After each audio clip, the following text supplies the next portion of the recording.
తాకట్టులో ఉన్న బంగారాన్ని విడిపించి ఆ రోజు ఆన్లైన్ రేటుకే మేము కొంటాం. Sharma gold company.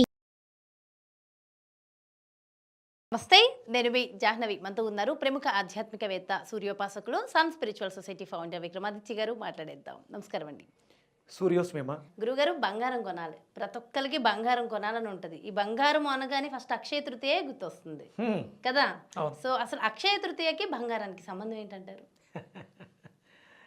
అక్షయము అంటే ఏంటమ్మా? క్షయం కానిది. ఒక తిది తృతీయ. అక్షయ తృతీయ బాగుంది. అసలు ఏంటి ఆ రోజు? బంగారానికి అంటే క్షయం కానిది అంటే బంగారం క్షయం అవ్వదనుకుంటున్నారేమో.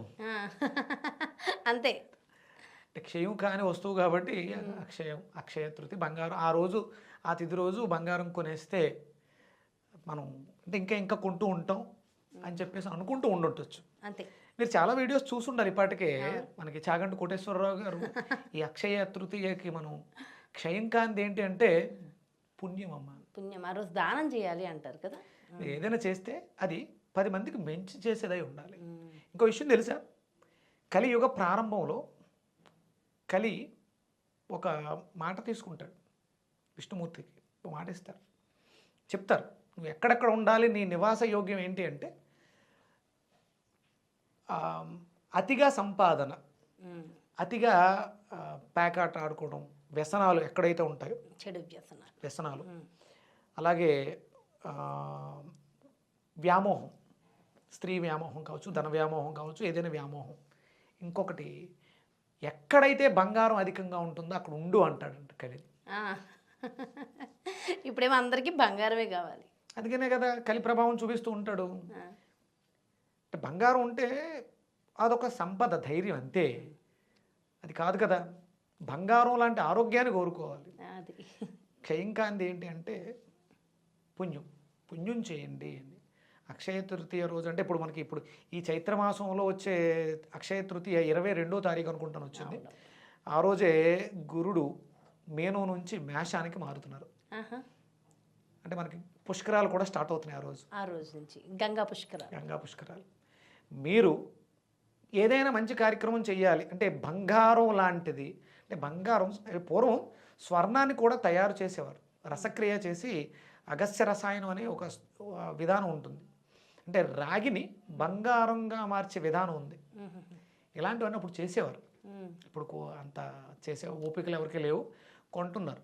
అంటే అక్షయ తృతీయ రోజు బంగారం కొనేస్తే మీ ఇంట్లో బంగారం ఏమి పెరిగిపోదు. మీ దగ్గర డబ్బు క్యాష్ లిక్విడ్ ఉంది, దాన్ని ఏమైనా కొంటే బంగారంకి ఎలాగ రేటు పెరుగుతూ ఉంటుంది, వెళ్ళే కొద్ది విలువ పెరగచ్చు. అంతేగాని అప్పు చేసి అక్షయ తృతీయ రోజు కొంటే మీకు బంగారం రేటు పెరుగుతుంది, ఇక్కడ అప్పుకు వడ్డీ కూడా పెరుగుతుంది. కానీ మీ జీవితం అప్పులమయం అయిపోతుంది. అనారోగ్యాలు కూడా అక్కడి నుంచే వస్తాయి, అన్నీ వచ్చేస్తాయి. అంటే నేను రీసెంట్గా విన్నట్లో నేను మా వాళ్ళందరికి కూడా చెప్పాను. మరి అంటే నేను కూడా బంగారం పెట్టుకున్నాను. నేను అక్షయ తృతీయ రోజు కొన్నది కాదు. ఇవి నేను మ్యాక్సిమం గురు పుష్య యోగంలో కొంటూ ఉంటాను, చేస్తూ ఉంటాను, వస్తువులుగా తయారు చేస్తూ ఉంటాను. గురువారం పుష్యమి నక్షత్రం కలిస్తే విశేష యోగం, దాన్ని గురు పుష్య యోగం అంటారు. అంటే అవసరానికి తగ్గట్టు. ఇప్పుడు నాకు చేతికి ఒక రాయి కావాలి, అందుకని బంగారం. ఇది బంగారం కాదు, పంచలోహాలు. ఇది ఇత్తడి బంగారం కలిపి. ఓకే. అంటే సాంప్రదాయంగా కొన్ని అవసరం కాబట్టి వస్తువులు. ఇది ఏమో ఐరన్, ఇనుము, అంటే పెట్టుకోవాలి, అవసరం కాబట్టి. ఇది నాకు అలంకారం కోసం కాదు, ఒక శక్తి కోసం. అంటే ప్రతి వాళ్ళకి కూడా బంగారం అవసరం. పూర్వం ఎలా ఉండేదంటే అమ్మ, మనకి నాలిక గీసుకోవడానికి కూడా బాగా సంపన్నులు బంగారపు నాలిక బద్దతో నాలిక గీసుకుంటే మంచిదే.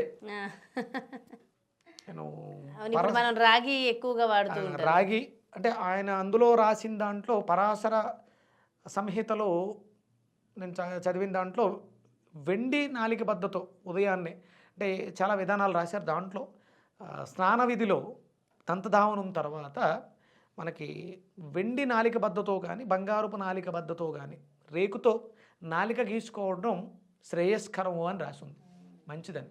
అలాగే మనకి పల్చటి రేకులుగా చేసి అన్నం మీద వేస్తే కరిగిపోయే విధంగా పల్చగా చేస్తారు, అన్నంలో కూడా తింటారు. అది ఆరోగ్యం కోసం పుటం పట్టినటువంటి బంగారం. అది కొన్ని సందర్భాలకు మంచిది. అదే అలంకారము ఆభరణం అయినప్పుడు అది మనకి కలిని ప్రసాదిస్తుంది. ఈ అక్షయ తృతీయ, ఇప్పుడు రాబోయే అక్షయ తృతీయ మీకు జీవితాల్లో మంచి చెయ్యాలి అన్నప్పుడు ఇది మంచి ఎండాకాలం. మీరు చెప్పులు దానం చేయొచ్చు, గొడుగులు దానం చేయొచ్చు, మంచినీటి దానం చేయొచ్చు, అలాగే మజ్జిగ దానం విశేషమైనటువంటి ఫలితాన్ని ఇస్తుంది. ఎవరైతే కిడ్నీ రిలేటెడ్ ప్రాబ్లమ్స్ బాధపడుతున్నారో వాళ్ళు మజ్జిగ, వాళ్ళు ఎంత బరువు ఉన్నారో అంత పెరుగుని మజ్జిగగా చేసి ఈ సీజన్ అంతా, అంటే ఆ ఒక్కరోజే కాదు, ప్రారంభించండి ఆ రోజు, ఈ సీజన్ అంతా పంచిపెట్టండి. మీ జీవితంలో జరిగే మంచిని. పెరుగు లక్ష్మీప్రదం అమ్మ, చాలా విశేషమైనటువంటి ఫలితాన్ని ఇస్తుంది. అక్షయ తృతీయ రోజు దానం చేయండి, 10ంతల ఫలితాన్ని ఇస్తుంది. శాస్త్రం అది చెప్పింది. బంగారం కొనుక్కుని ఇంటి పెట్టుకుంటే బంగారం పెరగదు. ఎందుకో ఎక్కడో ఒక, అంటే ఇది బిజినెస్ స్ట్రాటజీ అంతే, బిజినెస్ స్ట్రాటజీ తప్ప ఎక్కడ కూడా శాస్త్రంలో. అందుకే ఆ రోజు స్పెషల్ గా ఏదో ఆఫర్స్ డిస్కౌంట్స్ అన్ని కూడా గోల్డ్ షాపులు ఎక్కువ పెడతారు. మనకి ఎక్కడో స్టార్ట్ అయింది. ఒక వ్యాపారస్తుడు ఎవరు దీన్ని చెప్తే బాగుంటుందని చెప్పి ఉండొచ్చు, అక్కడ నుంచి మొదలై ఇది. అయితే గురుగారు, అక్షయ తృతీయకే ఎందుకు ఇంత స్పెషాలిటీ? ఇప్పుడు తృతీయ తర్వాత చతుర్థి, తర్వాత పంచమి, షష్ఠి, ఇవన్నీ ఉంటాయి. సో అనేక తిథులు ఉంటాయి. మరి ప్రత్యేకించి అక్షయ తృతీయకే ఎందుకు ఇంత స్పెషాలిటీ?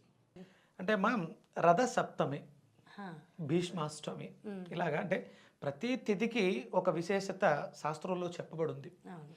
సుబ్రహ్మణ్య షష్ఠి, కృష్ణ అష్టమి. అంటే ఒక తిథి, ఆ తిథికి ఏదో ఒక విశేషత. ఇక్కడ తృతీయ అనేది అక్షయము కాని తృతీయ, ఓకే, అంటే తరగనిది. ఏంటమ్మా తరగనిది? ఏం తరగదు? జీవితంలో ప్రతిదీ ఈ భౌతిక దేహం ఉన్నంత వరకు మాత్రమే తరగగా ఉంటాయి. బంగారం అంటే మంచిదే. ఆ రోజు అంటే మీరు ఏదైనా దానం చేస్తే అది మీకు జీవితంలో దానికి లోటు ఉండదు అని. బంగారం, మీరు 1 కేజీ బంగారం దానం చేయండి ఆ రోజు, బాగుంటుంది. అంతే. అంటే ఇక్కడ అక్షయం కానిది ఏంటి అంటే భక్తి. లోపల ఈ భౌతిక దేహం లోపల ఉన్నటువంటి ఆత్మజ్యోతి. తృతీయ బాగా ఇష్టమైంది పరమేశ్వరుడికమ్మ. ఆయన ఆత్మకారకుడు కదా, జ్యోతిస్వరూపుడు. పరమేశ్వరుణ్ణి అర్చించుకోవటానికి అంటే చాలా రకాలు ఉన్నాయి. అట్ల తద్ది ఇలా చాలామంది చాలా చేసుకుంటూ ఉంటారు. ఇందులో ఈ అక్షయ తృతీయ రోజు మీకు ఏదైతే వద్దనుకుంటున్నారు, తృతీయ అంటే 3 కదా, ధర్మ అర్థ కామం అంటే కోరిక. ఈ 3 ధర్మ అర్థ కామాలతో నువ్వు ఏదైతే పొందాలనుకుంటున్నావో మోక్షాన్ని, దాన్ని దానంగా ఇవ్వు. అంటే ఏంటుంది అది? భక్తి. పరమేశ్వరుడికి దగ్గరగా వెళ్ళు, చెయ్యి. పరమేశ్వరుడు ఏమిస్తాడు? అందరినీ రక్షిస్తూ ఉంటాడు. నీ దగ్గర ఉన్నదాన్ని దానం చేయి. నీకు ఏదైతే కష్టం వద్దనుకుంటున్నావో దాన్ని నువ్వు అన్నదానం చేయి. నీకు అన్నానికి లోటు ఉండదు. వస్త్రదానం చేయి, వస్త్రానికి లోటు ఉండదు. అంటే చాలా పూర్వం భూములు కూడా దానం చేసేవారు. ఇప్పుడు అంతా భూదానం, గోదానం, ఇంకా ఇప్పుడు కుదిరిన వాళ్ళు చెప్పుల దానం, లేదంటే వస్త్రదానం. ఎవరు స్తోమత ఎంత ఉందో అంత, అంతేగాని నువ్వు బంగారం కొనేసుకుంటే, లేదంటే అప్పు చేసి దానం చేసేస్తేనో ఏదో ఫలితం వచ్చేది. ఏమి రాదమ్మా, అసలు ఏమీ రాదు. ఒక వస్తువు కొనుక్కుంటే దానివల్ల ఎందుకు వస్తుంది? ఏమొస్తుంది? ఏది చేసిన ఆనందంతో అనుభవిస్తూ చేయాలి. భక్తి, ధర్మం అన్నాడు అంతే. ధర్మ అర్థ కామ మోక్ష ఇవి ఉన్నాయి కదా, ధర్మంతో మొదలైంది. ధర్మబద్ధం ఏంటి? ధర్మం గృహస్థు ధర్మం అంటే భార్యాభర్తలుగా ఉంటే ఒకలాగా, బ్రహ్మచర్యంలో ఉంటే ఒకలాగా, ఆశ్రమ ధర్మాలను అనుసరించి నువ్వు అక్షయ తృతీయని జరుపుకో. అంతే తప్ప బంగారం కొనేసుకో, బంగారం షాపులకి వెళ్ళి. ఇది ఎక్కడో హిందీ వాళ్ళ కల్చర్లో వాటిలో ఉంటుంది ఎక్కువ. అంటే మనకి మ్యాక్సిమం బంగారం షాపులన్నీ ఇక్కడ మార్వాడీస్ ఎక్కువ ఉంటాయి. అది అక్కడ మొదలైంది తప్ప ఈ ఒక 10-15 ఏళ్ల క్రితం ఇంత ఎలక్ట్రానిక్ మీడియా లేనప్పుడు ఉందా అమ్మా ఇది? బిజినెస్ స్ట్రాటజీ అంతే, అంతమించి ఇంక లేదు. చెయ్యాలి. ఇప్పుడు మనకి మంచి ఎండలు స్టార్ట్ అవుతున్నాయి, ఎండలు ఎక్కువగా ఉంటాయి కాబట్టి దీన్ని విశేషంగా ఉపయోగించుకోండి. మంచికి ఉపయోగించుకోండి. అది తరగంది భక్తి పుణ్యం, ఇది తరగదు. అందుకని ఈ అక్షయ తృతీయని దాన ధర్మాలతో, భగవంతుడి నామస్మరణతో ఆయనకు దగ్గరగా ఉంటే జీవితం అభ్యున్నతిగా ఉంటుంది. చాలా చాలా చాలా చాలా అద్భుతమైన విషయాలు తెలియజేశారు గురుగారు. Thank you so much. నమస్కారం. సూర్యోస్మి. సో చూసారు కదా, అక్షయ తృతీయ నాడు ఏం చేయాలి, మరి బంగారం కొనాలా వద్దా, అసలు ఏం చేయాలి, ఏం చేయడం వల్ల మనకి మంచి ఫలితాలు వస్తాయి, అసలు ఎలా మనకి మంచి ఫలితాలు వస్తాయి, అసలు అక్షయ తృతీయకు ఉన్నటువంటి విశిష్టత ఏమిటి, ఎంతో అద్భుతంగా సమాధానాన్ని అందించారు కదా విక్రమాదిత్య గురుగారు. మరో చక్కటి కార్యక్రమంతో మళ్ళీ మీ ముందుకు వచ్చేస్తాను. నమస్కారం. సుమన్ టీవీలో మీ పర్సనల్ అండ్ బిజినెస్ ప్రమోషన్స్ కోసం కింది నెంబర్కి కాంటాక్ట్ చేయండి.